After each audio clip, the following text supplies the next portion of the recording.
My coffee mug slips from my fingers and shatters against the kitchen tile, ceramic shards skittering across the floor while the scent of fresh roast drifts upward. I barely notice.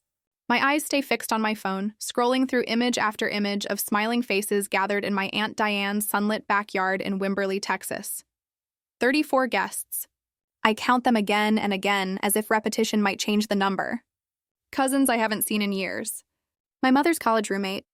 Even great Aunt Ruth, who needs a walker to get around. Everyone except me. The bridal shower photos show tables draped in cream linens and centerpieces in Kara's favorite coral and mint. Champagne flutes lifted in countless toasts. A celebration carefully planned for weeks, maybe months. A celebration I never even knew existed until now. The sting is sharper because just last month I sent Kara a handwritten congratulations card with pressed wildflowers from my balcony garden. I even offered to design her wedding invitations and programs free of charge, a gift from one cousin to another. The Austin morning light that felt warm a few minutes ago now feels harsh and exposing. I realize I wasn't simply forgotten. I was deliberately erased. I sink onto a stool, memories rushing in like floodwater. Last Thanksgiving rises in full color. Aunt Diane's voice carried across the dining room as she praised Kara's promotion to vice president at her bank, at only 29. She beamed as if she'd personally pinned the badge on her daughter. Then her gaze slid to me, her smile thinning. "And Maya still doing that little logo hobby?" she'd asked. That little hobby paid for this condo. That little hobby built a client list of national brands. My parents nodded silently while relatives positioned Kara as the family's golden one. Even when I mentioned saving $150,000 for a down payment, the conversation swerved right back to Kara's engagement ring. My hands tremble as I pick up my phone again. I press call before I can change my mind. My mom answers on the fourth ring, concern already laced with judgment. "Maya, is everything all right?" "There was a bridal shower for Kara yesterday," I say, my voice steadier than I expect. "Everyone was there. Why wasn't I invited?" A weighted pause follows. Then a sigh. "Oh, that. Diane thought you tend to make things about yourself." Kara deserves her special day. The accusation lands like a slap. Make things about myself? When have I ever— "Please don't start, Maya," she interrupts. This is exactly what we wanted to avoid. Your cousin deserves to be celebrated without drama. I straighten, suddenly aware that I've been hunching forward as if apologizing for existing. So I'm drama now? That's what you all think of me? It's not personal, she says, using the phrase that always means the opposite. Something inside me steadies. Got it, I say, and end the call before my voice can betray me. I immediately dial Aunt Diane. She answers on the first ring, brisk and cool. I wondered when you'd call. Why wasn't I invited to Kara's shower? I ask. You shouldn't be there, she says. Kara deserves a day that's just hers. As if my presence would somehow diminish her happiness. I'm her only cousin. Listen, Maya, Diane replies, her tone sharpening. We've all discussed this, including the wedding. Don't make this bigger than it needs to be. Some relationships are already strained. The threat is clear. Push back, and the little connection I still have might disappear entirely. I hang up and walk to the window, staring at the Austin skyline, and suddenly I understand with perfect clarity. My family has always valued appearances over genuine connection. Later, while sketching a logo concept for a client, my phone pings. A group message from Aunt Diane flashes on the screen and vanishes, but not before I screenshot it. Remember to bring Kara's wedding flowers on Saturday. Good thing we didn't invite Maya. Less drama. The names above the text, Kara, Aunt Diane, Mom, blur for a moment. This isn't an oversight. It's coordinated. The next morning, I drive to my parents' home in Round Rock, the screenshot burning a hole in my pocket. Mom opens the door in gardening clothes, dirt on her cheek. I show her the message. Her face shows no surprise, only resignation. We all agreed it would be easier this way, she says. Kara deserves a beautiful wedding without complications. Complications, I repeat. You mean me.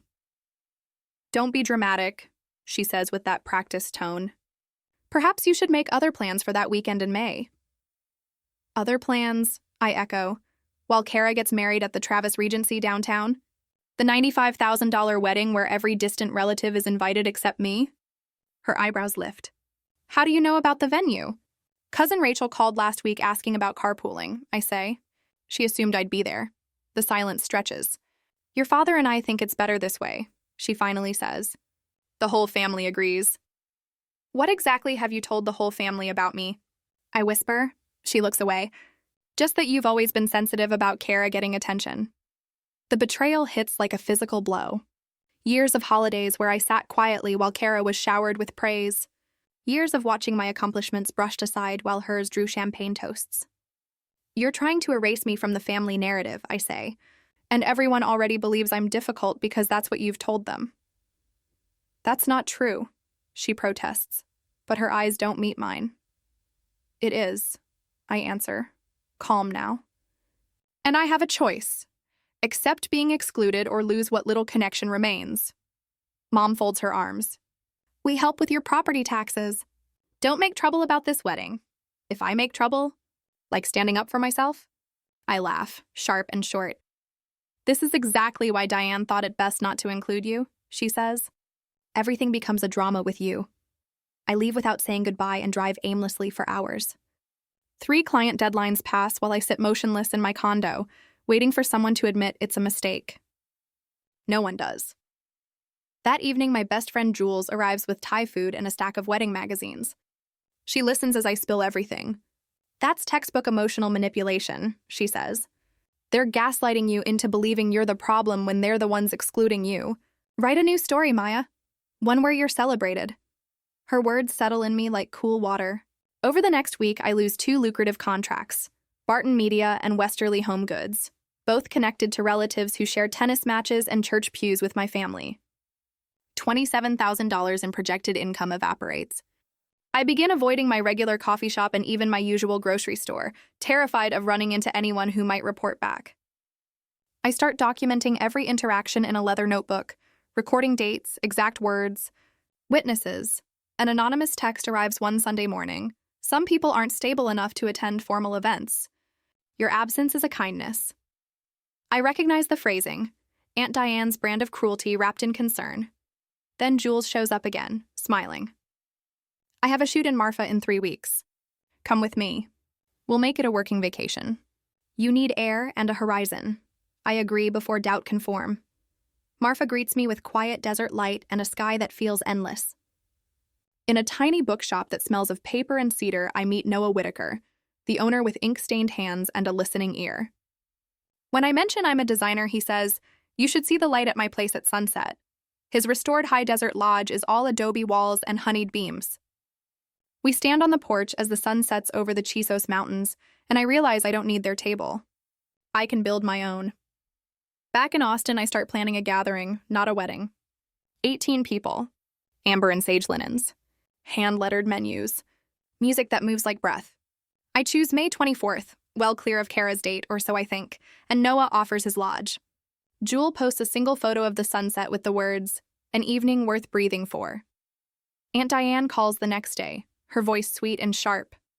"You'll want to take that down," she says. Kara moved her wedding weeks ago, May 24th. Everyone's been informed except you. If you hold your little party the same day, family will take sides. Think carefully. My first instinct is to panic, to apologize. Then I remember the swatches spread across my desk, Jules's note that says take up space, the desert light that asked nothing of me. We're keeping our date, I say. Anyone can follow their heart. You've already followed yours. I hang up. Friends rally without being asked. Thomas offers to handle wine. Gianna volunteers to source flowers from local markets. Jules insists photography is her gift. You focus on the creative, Noah says, opening a spreadsheet. I'll manage logistics. The family group chat grows frantic. When Aunt Diane sends a long text about selfish choices, Jules responds with a serene photo of the lodge at dusk. When my mother messages, "How could you?" Noah hands me 2 paint swatches and says, "Which green says steady?" Which says unbothered? Cracks form in the family narrative. Cousin Rachel texts, "Grandma's asking why you weren't invited." Stories aren't matching. Uncle David writes, "Something's off." Kara keeps changing her explanation. Grandma finally calls. "Sweetheart, I'd like to hear your side," she says. I tell her everything, simply and clearly. No heat, just truth. 3 days before the gathering, my mother arrives with Aunt Diane. They sit stiffly on my couch. "We have a compromise," Mom says. "You can attend Kara's reception if you cancel your event." 2 events the same day divide the family. Think of your grandmother's heart. I bring out my leather portfolio and open it on the coffee table. Watercolor sketches of the lodge. Hand-lettered menus. Botanical prints pressed from desert wildflowers. This was planned before I knew about Kara's date, I explain. It isn't about her. It isn't about you. Aunt Diane stands abruptly.